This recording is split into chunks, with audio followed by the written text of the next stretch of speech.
अब जब हम यहाँ पे बिटसेट 2024 के फर्स्ट अटेम्प्ट के इतने ज्यादा पास खड़े हैं तो एक इंपॉर्टेंट चीज हो जाती है जो कि इंश्योर करे कि बिटसेट के अंदर आपका एक अच्छा खासा स्कोर जो है आ पाए। तो ये इंपॉर्टेंट चीज क्या है, इसी को लेकर जो है ये वीडियो आपके लिए यहाँ पे बनाया गया है। साथ ही साथ एक और इम्पॉर्टेंट अपडेट कि ऑलरेडी जो है हॉल टिकट आपकी यहाँ पे रिलीज हो चुकी है। तो अगर आपने जो है अभी तक इसको डाउनलोड नहीं किया है तो जरूर से जाकर डाउनलोड कर सकते हैं। वहां पे केवल आपको एप्लीकेशन नंबर और जो पासवर्ड आपने सेट किया था वो आपको एंटर करना रहेगा। उसके बाद आप जो है हॉल टिकट या फिर एडमिट कार्ड कह लीजिए उसको आप डाउनलोड कर सकते हैं। इनकेस अगर आप फॉरवर्ड कर चुके हैं अपना एप्लीकेशन नंबर या फिर पासवर्ड तो इस ऑप्शन के थ्रू जो है आप उसको रिटेन भी कर सकते हैं। और जो एडमिट कार्ड पे यहाँ पे आपके इंस्ट्रक्शंस दिए उनको जो है केयरफुली यहाँ पे पढ़ लीजिएगा, है ना। सारे इंस्ट्रक्शंस को जो है हमें प्रॉपर तरीके से फॉलो करना है। कुछ स्टूडेंट्स हमें दिख रहे थे कमेंट सेक्शन में ये चीज लिख रहे थे कि हम हॉल टिकट को यहाँ पे डाउनलोड नहीं कर पा रहे, लेकिन काफी सारे स्टूडेंट्स ऑलरेडी डाउनलोड कर चुके हैं। तो हो सकता है कि अभी वेबसाइट इस टाइम पे थोड़ी सी स्लो चल रही हो या फिर डाउन हो, तो थोड़े टाइम बाद ट्राई कर लीजिएगा, क्योंकि आपका जो जब तक आपकी एग्जाम है आप तब तक कभी भी जो है इस फॉर्म को यहाँ पे डाउनलोड कर सकते हो। अब यहाँ पे देखिए फर्स्ट अटेम्प्ट के लिए आप जितना ज्यादा अपना एफर्ट्स डाल सकते हो उतने ज्यादा डालिए। बाकी सेकंड अटेम्प्ट भी हमारे हाथ में है तो उसमें आपको ट्राई करना है कि जितना ज्यादा आप अपना स्कोर बूस्ट कर सकते हैं उतना ज्यादा करिए। और यहाँ पे आपको स्कोर बूस्ट करने के लिए हमारा बिटसेट क्रैश कोर्स प्रचंड बैच आपके लिए लॉन्च हुआ है। तो अगर आपने इसे अभी तक चेक नहीं किया है तो जरूर से चेक करिएगा। इसे जो है टीम ऑफ बिटसियंस ने आपके लिए यहाँ पे तैयार किया है, जिसके अंदर आपको mock test, concept lecture video, साथ ही साथ यहाँ पे डीपीपी, क्वेश्चन बैंक सब कुछ जो है देखने को मिल जाएगा। तो लास्ट टाइम के लिए जो अगर आप एक एफिशिएंट कोर्स ढूंढ रहे हैं जिसके थ्रू आपकी चीजें जो है अच्छे तरीके से यहाँ पे रिवाइज हो पाए, तो ये कोर्स आपके लिए जो है गेम चेंजर साबित हो सकता है। प्रोसीजर आप सभी के सामने है कि किस तरीके से इस कोर्स में यहाँ पे एनरोल करना है। अब देखिए यहाँ पे जो भी आप में से एस्पिरेंट ये वीडियो देख रहा है, ज्यादातर लोगों का जो है इस टाइम पे सिलेबस प्रॉपर तरीके से जो है कंप्लीट हो चुका होगा।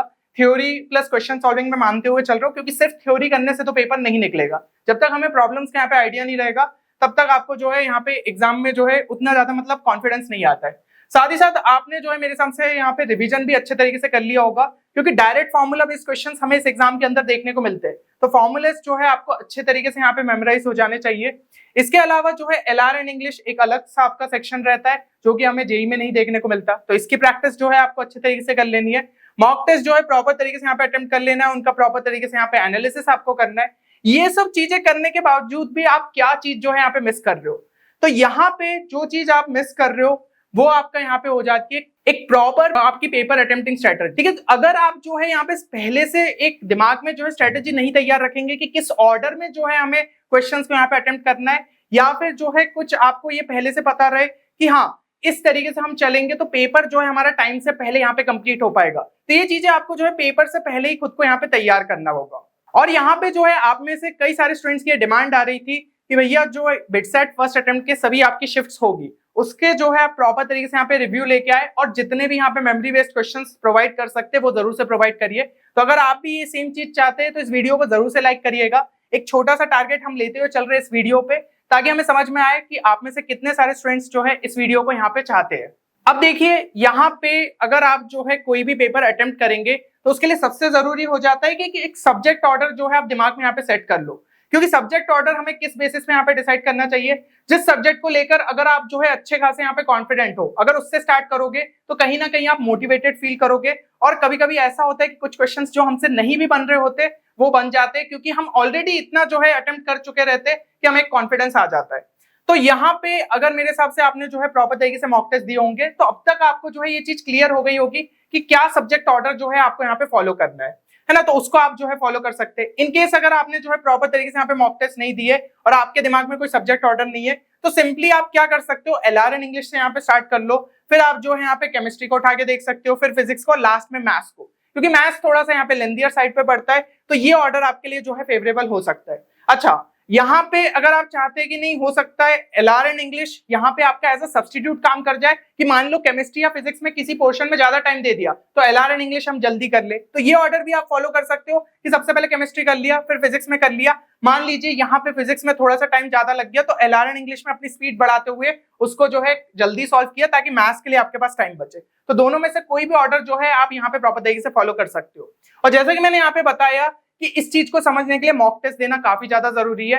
तो अगर आप भी जो है यहाँ पे रेलिवेंट मॉक टेस्ट को ढूंढ रहे हैं तो वो भी जो है आपको हमारे प्लेटफॉर्म पे देखने को मिल जाएगा। काफी सारे स्टूडेंट्स ऑलरेडी जो है इन मॉक टेस्ट के थ्रू प्रैक्टिस कर रहे हैं, तो आप भी अगर जो है रेलिवेंट मॉक टेस्ट यहाँ पे प्रैक्टिस करना चाहते हैं वो भी बोनस क्वेश्चन के फीचर के साथ, तो वो जो कि भाई बिटसेट के लिए काफी ज्यादा जरूरी हो जाता है। तो आप इनको भी जो है जरूर से यहाँ पे चेक कर सकते हैं। अब देखिए, सब्जेक्ट ऑर्डर की हमने यहाँ पे बात कर ली, लेकिन स्टूडेंट्स एक बहुत बड़ी यहाँ पे गलती करते हैं कि वो एक सब्जेक्ट जो है पूरा स्टार्ट करते हैं, पूरा जो है जितने भी उसके क्वेश्चन है उसको अटेम्प्ट करेंगे, फिर जो है नेक्स्ट सब्जेक्ट पे बढ़ते। क्या ये सही स्ट्रेटजी है? तो ये स्ट्रेटजी जो है बिल्कुल भी यहाँ पे सही नहीं है। तो यहाँ पे जो है हमें क्या चीज फॉलो करना चाहिए, आपको एक चीज जो है यहाँ पे समझनी पड़ेगी कि अगर आप जो है यहाँ पे पेपर के अंदर काफी बढ़िया परफॉर्म करना चाहते हैं, काफी बढ़िया से मेरा मतलब है कि एक बहुत ही शानदार स्कोर 300 प्लस 320 प्लस, तो उसके लिए जरूरी ये हो जाता है आप जो है यहाँ पे एक एफिशिएंसी, मतलब जो एक शुरू से एक आपकी एफिशिएंट रहते हो ना कि हाँ पेपर से पहले जो है प्रॉपर तरीके से एक्टिव है और अच्छे खासे क्वेश्चंस, हमारी स्पीड भी काफी अच्छी है, तो ये जो एफिशिएंसी है ये आपकी लास्ट तक आपको जो है मेंटेन रखनी है।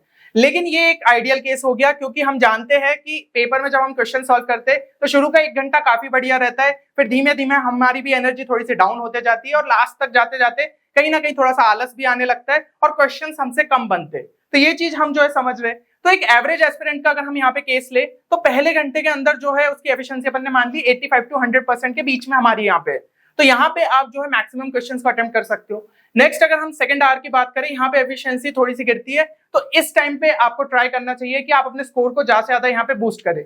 और लास्ट आवर की अगर हम बात करें, यहाँ पे एफिशिएंसी और ज्यादा डाउन हो जाती है, तो अब हमें वो चीजें अटेम्प्ट करनी है जो भी मतलब आपको एक अच्छी रैंक या फिर एक अच्छे मार्क्स दिलाने में हेल्प कर सकती है। तो फर्स्ट एंड सेकंड आवर बहुत ज्यादा यहाँ पे क्रूशियल रहेगा और उस पर ही हमारा फोकस रहना चाहिए कि हम मैक्सिमम क्वेश्चंस उन 2 आवर के अंदर कर पाए। तो इस एफिशिएंसी को अगर प्रॉपर तरीके से यहाँ पे यूटिलाइज करना है तो एक जो है हम आपको यहाँ पे राउंड स्ट्रेटजी बताना चाहेंगे। राउंड स्ट्रेटजी बेसिकली 2 पार्ट में यहाँ पे बटी है। पहले 160 मिनट्स के अंदर आपको क्या करना है, यहाँ पे 3 राउंड्स के अंदर जो है पेपर को आपको जो है सॉल्व करना है। सबसे पहला राउंड 1 होगा जिसके अंदर आपको सभी इजी क्वेश्चंस को यहाँ पे टारगेट करना है और टाइमर जो है लगभग 60 मिनट्स का हमें रखना है कि इतने टाइम के अंदर हम सभी इजी क्वेश्चंस को यहाँ पे अटेम्प्ट कर पाए। राउंड 2 के अंदर यहाँ पे जो है हम या तो मॉडरेट लेवल या मीडियम लेवल कह लीजिए उस टाइप के क्वेश्चंस को अटेम्प्ट करें 60 मिनट्स के अंदर। एंड राउंड 3 के अंदर जो है हमें थोड़े से डिफिकल्ट लेवल के जो क्वेश्चंस लास्ट में जो हमारे बचते हैं उनको जो है 40 मिनट के अंदर जो है आप यहाँ पे अटेम्प्ट कर सकते हो। और जो बचा हुआ यहाँ पे आपके पास 20 मिनट रहेंगे उसमें जो है मैं आपको लास्ट में बताना चाहूंगा कि कौन से क्वेश्चंस को हमें यहाँ पे टारगेट करना चाहिए। तो जैसे कि आपने यहाँ पे राउंड स्ट्रेटेजी देखी, तो सबसे पहले जो राउंड 1 रहेगा जहाँ पे इजी क्वेश्चंस हमें जो है चूज करना है, तो उसके लिए भी हो सकता है आपको ये नहीं समझ में आ रहा हो कि कौन से क्वेश्चंस को हमें टारगेट करना चाहिए। तो एक बेसिक जैसा कि मतलब स्टूडेंट यहाँ पे अटेम्प्ट करते हैं उसके हिसाब से मैंने कुछ टॉपिक्स को आपके लिए जो है सेग्रीगेट कर दिया है कि हाँ इन टॉपिक्स को जो है आप यहाँ पे फोकस कर सकते हो। जैसे कि लॉजिकल रीजनिंग की अगर मैं बात करूं, एनालॉजी के जो क्वेश्चन रहते हैं, क्लासिफिकेशन के क्वेश्चन रहते हैं, वो सेकंड्स के अंदर सॉल्व करने वाले क्वेश्चन रहते हैं। तो सबसे पहले टारगेट हमारा यही होना चाहिए, अगर इस टाइप के क्वेश्चन पूछे गए तो उन्हें सबसे पहले अटेम्प्ट कर दे। इसके अलावा पैटर्न परसेप्शन के क्वेश्चन हो गए, रूल डिटेक्शन के क्वेश्चन हो गए, इनको भी जो है आपको सबसे पहले यहाँ पे अटेम्प्ट कर लेना है। एवरेज टाइम की अगर हम बात करें तो लेस देन 20 सेकंड्स लगता है इस टाइप के क्वेश्चंस में, तो इनको जो हमें टारगेट करना है कि सबसे पहले हम यहाँ पे अटेम्प्ट कर ले। और यहाँ पे 2 वीडियोस मैं ऑलरेडी आपके लिए ला चुका हूँ जिसके अंदर हमने देखा था कि लॉजिकल रीजनिंग में आपके वर्बल रीजनिंग के किस टाइप के क्वेश्चन पूछे जा सकते हैं एंड नॉन वर्बल रीजनिंग के किस टाइप के पूछे जा सकते हैं। तो इन दोनों की लिंक जो है वो आपको डिस्क्रिप्शन में देखने को मिल जाएगी, जरूर से इन वीडियो को चेक करिएगा, आपको एक आइडिया लगेगा कि कैसे कैसे क्वेश्चंस जो है आपके पेपर में यहाँ पे देखने को मिल सकते हैं। अब अगर हम इंग्लिश में बात करें कि यहाँ पे जो है कौन से हमें जो है राउंड 1 के अंदर सॉल्व करने, तो बेसिकली आपका जो है फोकस यहाँ पे ग्रामर और वोकैबुलरी पे होना चाहिए। एवरेज टाइम यहाँ पे जो है less than equal to 30 seconds के आसपास रहता है। और देखिए एलआरएन इंग्लिश एक ऐसा सेक्शन है जो कि प्रैक्टिस के थ्रू काफी बढ़िया स्कोर जो है आप इस सेक्शन के अंदर निकाल सकते हो। तो ऑलरेडी यहाँ पे जो है रैंकर्स बैच भी आप सभी के लिए लॉन्च है। ये उन स्टूडेंट्स के लिए जो पीसीएम को लेकर कॉन्फिडेंट है बट लॉजिकल रीजनिंग और इंग्लिश में यहाँ पे डिफिकल्टी फेस कर रहे हैं, तो ये भी जो है आपके लिए एज एक सेपरेट पैकेज यहाँ पे हमारी वेबसाइट पे अवेलेबल है। और बेस्ट थिंग इज कि this course is available for non Hindi speaking students also, तो एक लैंग्वेज बैरियर जो है वो आपके लिए यहाँ पे नहीं बचता है। एंड यहाँ पे जो है कोर्स रिलेटेड अगर कोई भी क्वेरी है तो आप गिवन नंबर पे टीम को यहाँ पे कांटेक्ट भी कर सकते हैं। तो लॉजिकल रीजनिंग और इंग्लिश के लिए काफी शानदार आपके लिए जो है कोर्स यहाँ पे साबित हो सकता है। एंड अब जो है अगर हम नेक्स्ट सब्जेक्ट की यहाँ पे बात करें तो फिजिक्स में हम देख लेते हैं कि राउंड 1 के अंदर हमें कौन से क्वेश्चन यहाँ पे देखने हैं। तो फिजिक्स में जैसा कि आप देख सकते हो जितने थियोरेटिकल चैप्टर्स है उनको आप पहले यहाँ पे टारगेट कर सकते हो, क्योंकि फिजिक्स में ऐसा रहता है कि क्वेश्चंस आपके दोनों टाइप के पूछे जाएंगे, थ्योरेटिकल भी रहेंगे, न्यूमेरिकल्स भी रहेंगे। ऑब्वियसली जो थ्योरेटिकल है वो आपको डायरेक्ट स्ट्राइक करते हैं अगर आपको कॉन्सेप्ट पता है या उसके पीछे का एप्लीकेशन पता है, तो इन क्वेश्चंस को आप पहले टारगेट कर सकते हो। इनके अंदर कोई भी कैलकुलेशन नहीं रहता है। स्पेशली अगर मैं बात करूं मॉडर्न फिजिक्स एक ऐसा जो है आपका सेक्शन हो गया, सेमीकंडक्टर से एक ऐसा सेक्शन हो गया जहां पे न्यूमेरिकल्स कम पूछे जाते हैं, तो इनको आपको पहले टारगेट करना चाहिए। एंड मैकेनिक्स में भी जो है कई सारे ऐसे एप्लीकेशन डायरेक्ट बेस्ड क्वेश्चन पूछे जाते हैं, तो उन थ्योरेटिकल क्वेश्चंस को आप टारगेट कर सकते हो। और भी इसके अंदर जो आपके डायरेक्ट फॉर्मूला बेस्ड क्वेश्चन रहते हैं ना, कि एक दो लाइन के अंदर हो जाए, या फिर ग्राफिकल क्वेश्चन जिसमें ज्यादा सॉल्व नहीं करना पड़ता, ये सब जो है आपकी इजी क्वेश्चन की कैटेगरी के अंदर आ जाता है। और एवरेज टाइम की अगर हम बात करें, less than equal to 30 seconds के अंदर इस टाइप के क्वेश्चन जो है सॉल्व किए जा सकते हैं। अब अगर हम केमिस्ट्री की बात करें, तो केमिस्ट्री में आप देख सकते हैं इनऑर्गेनिक केमिस्ट्री के क्वेश्चन हो गए, क्योंकि वो फैक्चुअल क्वेश्चंस रहते हैं यार, उसमें आपको या तो आता है या नहीं आता है, बहुत ज्यादा दिमाग लगाने की यहाँ पे जरूरत नहीं है। हाँ, कुछ चैप्टर जरूर रहते हैं, जैसे कोऑर्डिनेशन कंपाउंड हो गया, केमिकल बॉन्डिंग हो गया, तो वो थोड़े से समझने वाले हैं। बाकी ज्यादातर चैप्टर आपके ब्लॉक केमिस्ट्री के हो गए, या फिर हम हाइड्रोजन की बात करें, ये सब जो है ना, ये रटने वाले चैप्टर से ज्यादातर चीजें जो है इस टाइप यहाँ पे जो है पूछी जाती है। और बाकी जो है फिजिकल केमिस्ट्री में भी कुछ थ्योरेटिकल क्वेश्चंस यहाँ पे देखने को मिल जाते हैं, तो अगर आपने एनसीईआरटी अच्छे से पढ़ी है तो इस टाइप के क्वेश्चंस भी आपसे जरूर से यहाँ पे बन जाएंगे। एंड ऑर्गेनिक केमिस्ट्री में अगर हम जो है बात करें, तो भाई नेम रिएक्शंस आपकी हो गई, नोमेनक्लेचर आइसोमेरिज्म वाले हो गए, वो बहुत ज्यादा डिफिकल्ट यहाँ पे नहीं पूछे जाते। फंक्शनल ग्रुप टेस्ट हो गए, ये भी आप जो है डायरेक्टली यहाँ पे कर सकते हैं। एंड लास्ट के आपके जो चैप्टर्स हो जाते हैं, बायोमोलिक्यूल्स हो गया, पॉलीमर्स हो गया, केमिस्ट्री इन एवरीडे लाइफ हो गया, है ना, ये सारे चैप्टर्स के अंदर जो है आपको इतना ज्यादा टाइम नहीं लगना चाहिए। और मैथ्स में अगर हम बात करें, तो मैथ्स में आप देख सकते हैं कि इजी चैप्टर्स के जो है मैंने यहाँ पे आपके लिए कैटेगरी क्रिएट कर दी है, इस टाइप के टॉपिक्स को आप जो है सबसे पहले टारगेट कर सकते हो। इसके अलावा डायरेक्ट फॉर्मूला बेस्ड जो क्वेश्चंस रहते हैं, उनको आपको सबसे पहले यहाँ पे सॉल्व कर लेना चाहिए। और क्वेश्चंस ऐसे भी रहेंगे जो कि ऑलरेडी आप सॉल्व कर चुके हो। कई बार तो ऐसा दिखता है कि जो मॉक टेस्ट में हम ऑलरेडी लगा चुके हैं, उस टाइप का ही क्वेश्चन पूछ लिया गया, या फिर जो रिसोर्सेस आपने यहाँ पे फॉलो करे होंगे सिमिलर टाइप का क्वेश्चन आ गया, तो उसमें तो ज्यादा टाइम वेस्ट नहीं करना है। अगर ऑप्शन भी याद है तो आप जो है उसको टिक कर सकते हो। हाँ, एक बार थोड़ा सा वेरीफाई कर सकते हो ताकि हमारी यहाँ पे नेगेटिव मार्किंग नहीं हो। और इसके अलावा जो है हम राउंड 2 में बात कर ले, तो अब जो है मॉडरेट लेवल के क्वेश्चंस देखना है।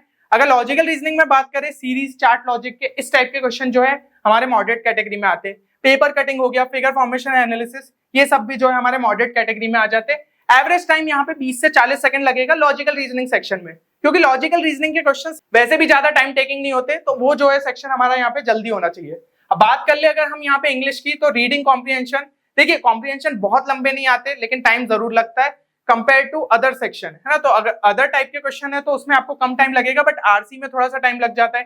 कंपोजिशन में भी जो है कभी कभी हमें यहाँ पे टाइम लग जाता है। तो इस टाइप के जो है आप राउंड 2 में डाल सकते हो, जहां पे 20 से 40 सेकंड के अंदर आप क्वेश्चन कर सकते हो। अगर आरसी में आपके मल्टीपल क्वेश्चन रहे, मान लीजिए 3 या 4 क्वेश्चन रहे, तो आप जो है हर क्वेश्चन के हिसाब से ये टाइम को जो है कंसिडर कर सकते हो, मतलब 2 मिनट में वो पैसेज एंड बाकी बचे क्वेश्चंस आप जो है यहाँ पे कंप्लीट कर सकते हो। अब अगर हम यहाँ पे नेक्स्ट सेक्शन की यहाँ पे बात करें, तो वो आपका जो है हो जाता है फिजिक्स। फिजिक्स में ऐसे क्वेश्चंस जो ऑलरेडी अगर आप सॉल्व कर चुके हो, उसमें ज्यादा टाइम नहीं लगेगा। साथ ही साथ मान लीजिए कि अगर जो है आपको यहाँ पे अप्रोच पता है, लेकिन ये है कि 3 से 4 स्टेप्स लग सकती है, तो इस टाइप के क्वेश्चंस थोड़े से टाइम टेकिंग हो जाते हैं, मतलब कि 45 सेकंड्स टू 75 सेकंड्स। तो उस टाइप के क्वेश्चन आप जो है मॉडरेट टाइम पे कर सकते हो। या फिर हो सकता है भाई मल्टीपल कॉन्सेप्ट्स मिक्स हो, एक चैप्टर का भी कोई कॉन्सेप्ट उठा लिया और दूसरे चैप्टर की भी उठा लिया, जैसे कि मैकेनिक्स और इलेक्ट्रोमैग्नेटिज्म। तो ऐसे टाइप के क्वेश्चंस जो है हमें थोड़े बहुत देखने को मिल सकते हैं। एंड नेक्स्ट अगर हम केमिस्ट्री की बात करें, तो इसमें जो है फॉर्मूला बेस्ड फिजिकल केमिस्ट्री के क्वेश्चन, क्योंकि इनऑर्गेनिक में जैसा मैंने बताया था थोड़े फैक्चुअल क्वेश्चन पूछ लिए गए या फिर डायरेक्ट आपके क्वेश्चंस आ जाते, पर फिजिकल केमिस्ट्री में फॉर्मूले को अप्लाई करना पड़ेगा, तो थोड़ा सा यहाँ पे स्टेप टेकिंग हो जाता है, तो आप जो है मॉडरेट की कैटेगरी में उनको डाल सकते हैं। बाकी ऑर्गेनिक केमिस्ट्री में जिसमें थोड़ा सा समझने वाले क्वेश्चन हो गए, मैकेनिज्म बेस्ड जो है क्वेश्चन हो गया, या फिर complete the reaction, identify the product, इस टाइप के क्वेश्चंस में थोड़ा सा हमारे लिए जो है टाइम टेकिंग हो सकता है। फिर भी एवरेज टाइम 45 सेकंड से लेकर 75 सेकंड्स में आराम से जो है आपसे बन सकता है। अब मैथ्स में जो है राउंड 2 के कैटेगरी वाले क्वेश्चन भी आपका थोड़ा टाइम टेकिंग रहेंगे, 1 से 2 मिनट यहाँ पे लगेंगे। इसके अंदर हम जैसे कि उस टाइप के क्वेश्चन मान ले जिनमें अप्रोच पता है लेकिन स्टेप्स थोड़ी सी ज्यादा लगेगी, या फिर जनरली जो है मिक्स रहते हैं, 2 या 3 आपके जो चैप्टर रहते हैं उनके कॉन्सेप्ट्स के, तो इस टाइप के अगर कोई क्वेश्चन आते हैं तो उसमें थोड़ा सा टाइम टेकिंग हो जाता है। लास्ट अगर हम जो है यहाँ पे राउंड 3 की बात करें, तो डिफिकल्ट कैटेगरी वाले क्वेश्चन हो गए। लॉजिकल रीजनिंग में इस टाइप में आपको देखने को मिल सकते हैं, जैसे लॉजिकल डिडक्शन हो गया, जो कि थोड़ा रेयरली पूछा जाता है, बहुत ज्यादा यहाँ पे देखने को नहीं मिलता है। एंड फिगर मैट्रिक्स के क्वेश्चन भी कभी कभी थोड़े से टाइम टेकिंग हो जाते हैं, अगर लॉजिक आपसे पहली बार में यहाँ पे क्रैक नहीं हो पाए। और या फिर कुछ न्यू टाइप के क्वेश्चन हो गए जो कि आपने पहले नहीं सॉल्व किए हो, तो समझने में थोड़ा सा टाइम लग जाता है। बाकी इनमें एवरेज टाइम जो है 40 सेकंड से 1 मिनट के बीच में हम मान सकते हैं। इंग्लिश के लिए अगर हम यहाँ पे बात करें, तो इंग्लिश में वही कह रहा हूँ कि अगर आरसी या फिर कंपोजिशन थोड़े लॉन्ग वाले कैटेगरी में आ गए, तो उस टाइप के क्वेश्चन हल्के से टाइम टेकिंग हो सकते हैं। वैसे इसके भी चांसेस कम रहते हैं, ज्यादातर इंग्लिश में जो है आरसी आपके छोटे ही आते हैं, छोटे पैसेजेस पूछे जाते हैं, तो एवरेज टाइम इसमें भी हम मान सकते हैं ग्रेटर देन 40 सेकंड्स के आसपास। नेक्स्ट अगर हम बात कर ले यहाँ पे फिजिक्स की, तो फिजिक्स में एकदम ही नया क्वेश्चन आ गया, तो ऑब्वियसली सोचने में टाइम लगेगा। देखो एकदम नए क्वेश्चन अगर आपको दिख रहे हैं कि आपको एकदम से कॉन्सेप्ट स्ट्राइक नहीं कर रहा, वैसे भी उनको हमें जो है लास्ट के लिए डालना चाहिए, क्योंकि उसमें अगर आप टाइम वेस्ट करोगे तो पता चलेगा 3-4 क्वेश्चन आपके वैसे भी छूट जाएंगे। तो ये चीज आपको नहीं करनी है। या फिर आपको पता है कि लेंथी अप्रोच पक्का ही है, क्योंकि कभी कभी हमें शुरू में ही समझ में आ जाता है ये क्वेश्चन थोड़ा सा टाइम टेकिंग वाला है, तो इस टाइप के क्वेश्चंस को आप जो है लास्ट में छोड़ सकते हो, और इसमें टाइम भी जो है आपको थोड़ा ज्यादा लग सकता है। केमिस्ट्री में भी बात करें तो इसी टाइप के क्वेश्चंस जो है आपके यहाँ पे लाए करते हैं। वैसे तो बहुत ही कम क्वेश्चंस रहते हैं, केमिस्ट्री का सेक्शन आपका जो है रिलेटिवली फिजिक्स या मैथ्स के मुकाबले काफी जल्दी सॉल्व हो सकता है ना, और उसमें भी इनऑर्गेनिक केमिस्ट्री तो सबसे ज्यादा जल्दी सॉल्व हो जाता है। तो इसके अंदर भी अगर कंप्लीटली न्यू क्वेश्चन हो गया या फिर लेंथी अप्रोच वाला क्वेश्चन हो गया तो वो इस कैटेगरी के अंदर आपका लाया करता है।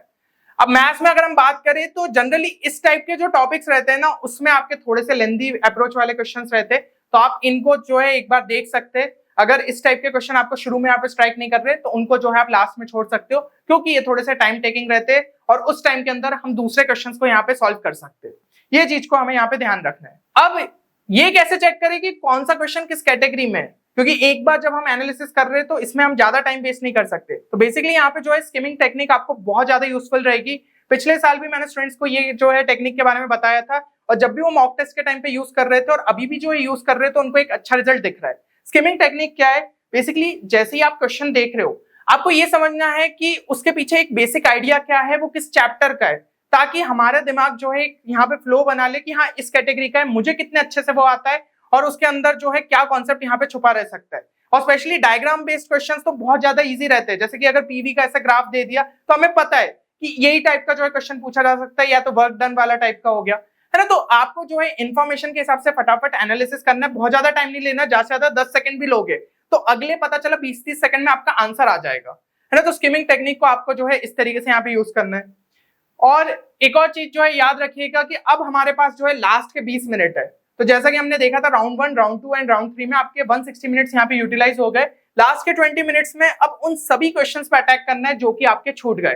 तो अटैक का क्या मतलब है कि हो सकता है कि अब जो 160 मिनट के अंदर हमने यहाँ पे क्वेश्चंस कर लिए, हमें थोड़ा सा कॉन्फिडेंस आ गया कि एक डिसेंट स्कोर हमारे यहाँ पे बन जाएगा। तो कभी कभी क्या है, पहले अटेम्प्ट में कोई क्वेश्चन नहीं बनता है, अगले अटेम्प्ट में वो बन जाता है जब हमारे पास थोड़ा सा यहाँ पे कॉन्फिडेंस आ जाता है। तो इसके अंदर जो है आप शुरू से यहाँ पे स्टार्ट कर सकते हो और जितने भी आपके अनअटेम्प्टेड क्वेश्चन है उनको एक बार ट्राई करिए, और जो भी आप अटेम्प्ट कर सकते हो वो आपको यहाँ पे अटेम्प्ट करना है। एंड ऐसा नहीं कि तुक्के मार के आ रहे, ठीक है। यहाँ पे थोड़ा सा स्मार्टली भी अगर आप सोचोगे तो कभी कभी ऑप्शंस को हम एलिमिनेट कर सकते हैं। लॉजिकली आपके कितने कॉन्सेप्ट्स यहाँ पे स्ट्रॉन्ग है वो चीज आपको यहाँ पे काफी ज्यादा हेल्प कर सकती है। मैथ्स में तो स्पेशली मैं आपको बता रहा था, सब्स्टिट्यूशन हो गया, ऑप्शन एलिमिनेशन हो गया, ग्राफिकल अप्रोच हो गया, ये बहुत ज्यादा लग जाता है ना। तो किसी ने अगर जो है अभी तक आरबीएस सीरीज को यहाँ पे चेक नहीं किया है तो ऑलरेडी यूट्यूब पे आपके लिए अवेलेबल है, जरूर से जाके चेक करिएगा। आपको समझ में आएगा कि क्वेश्चंस में हम किस तरीके से यहाँ पे ऑल्टरनेटिवली भी जो है सोच सकते हैं। तो ये 20 मिनट आपको बहुत ज्यादा हेल्प कर सकते हैं आपकी एक अच्छी रैंक बिल्ड करने में। अब बिटसेट में तो यहाँ पे रैंक का उतना ज्यादा मतलब नहीं रहता है, एक अच्छा स्कोर बिल्ड करने में भी जो है ये 20 मिनट आपको काफी ज्यादा हेल्प कर सकते हैं। तो बहुत अच्छे से जो है उसको यहाँ पे यूटिलाइज करना है। और एक चीज जो कि अगर हम बात करें कि यहाँ पे मान लो 20 मिनट से पहले भी आपकी चीजें हो जा रही है, आपको समझ में आ रहा है कि एक अच्छे नंबर ऑफ क्वेश्चन अटेम्प्ट हो गए, तो क्या बोनस क्वेश्चन पे जाना है? तो ऑलरेडी एक वीडियो मैं बना चुका हूँ जिसमें मैंने आपको बताया था क्या बोनस के लिए आपको जाना है या फिर नहीं। तो एक अगर मैं आपको समराइज्ड वे में बताऊं तो आप इस ग्राफ के थ्रू समझ सकते हो। लेट्स से आपने 115 क्वेश्चंस यहाँ पे अटेम्प्ट कर लिए, तो यहाँ पे 20% एक श्योरिटी कि आप बोनस के लिए जाओ। धीमे धीमे परसेंटेज यहाँ पे बढ़ता जाएगा, और लेट से किसी ने भाई 130 ही कर लिया तो डेफिनेटली फिर बोनस पे तो जा ही सकता है, क्योंकि उसे तुक्के मारने ही नहीं है। तो आपको थोड़ा सा एक चीज समझ में आ रही होगी कि हाँ 115 से 120 कर लिए तो एक चांसेस जो है हम ले सकते हैं कि बाकी क्वेश्चन में थोड़ा सा जो है गेस वर्क किया और फिर जो है बचे हुए क्वेश्चन हमने बोनस में खोले और उसके अंदर थोड़े बहुत मार्क्स जो है एक्स्ट्रा हम स्कोर कर सकते हैं। तो ये चीज आप देख सकते हैं। बाकी एक डिटेल वीडियो मैंने आपके लिए बनाया था, उसको भी हम डिस्क्रिप्शन में डाल देंगे, तो आप उसको भी चेक कर सकते हैं ताकि आपको क्लियर हो जाए कि बोनस के लिए हमें जाना चाहिए या फिर नहीं। और एक चीज ध्यान रखिएगा कि कम से कम 7 से 8 मिनट आपके पास हो तभी बोनस खोलने का मतलब है। 2-3 मिनट बचे, पता चला अनअटेम्प्टेड मार रहे हो, उतनी देर में वो टाइम खत्म हो रहा है और बोनस भी खोल लिया और यहाँ पे नेगेटिव मार्किंग भी हो गई। तो ऐसी चीजें नहीं करना है, थोड़ा सा कॉमन सेंस के साथ जो है हमें यहाँ पे काम करना रहेगा। तो बाकी मेरे हिसाब से सारी चीजें आपको क्लियर हो गई होगी। अब अपना जो टारगेट स्कोर आप यहाँ पे बिटसेट 2024 के फर्स्ट अटेम्प्ट के लिए लेते हुए चल रहे हो वो जरूर से मेंशन करना। एंड अभी मॉक टेस्ट में आपका एवरेज स्कोर क्या रह रहा है वो चीज भी आप जो है मेंशन कर सकते हैं। तो देखते हैं कि आप उस स्कोर को जो है वहां तक पहुंचा पाते हैं या फिर नहीं। और एक चीज आपको यहाँ पे इंश्योर करनी है कि अब कोई भी चीज आपके और उस स्कोर के बीच में नहीं आए। आपको लोग डिमोटिवेट करेंगे कि नहीं तुझसे नहीं हो पाएगा, लेकिन अभी देखिए जितना आपने तैयारी की है डेफिनेटली उसके बेसिस पे आप एक अच्छा रिजल्ट निकाल सकते हो। और अभी तो हमारे पास एक एक्स्ट्रा अपॉर्चुनिटी है in the form of second attempt. तो हमें जो है प्रॉपर तरीके से यहाँ पे फोकस करना है, फर्स्ट अटेम्प्ट से एक अच्छा एक्सपोजर लेना है और सेकंड अटेम्प्ट में उस चीज को यूटिलाइज करते हुए और स्कोर को जो है बूस्ट करना है। चलिए, उम्मीद करता हूँ वीडियो आप सभी के लिए बेनिफिशियल रहेगा। मिलते हैं अगले वीडियो में, तब तक के लिए take care and good bye.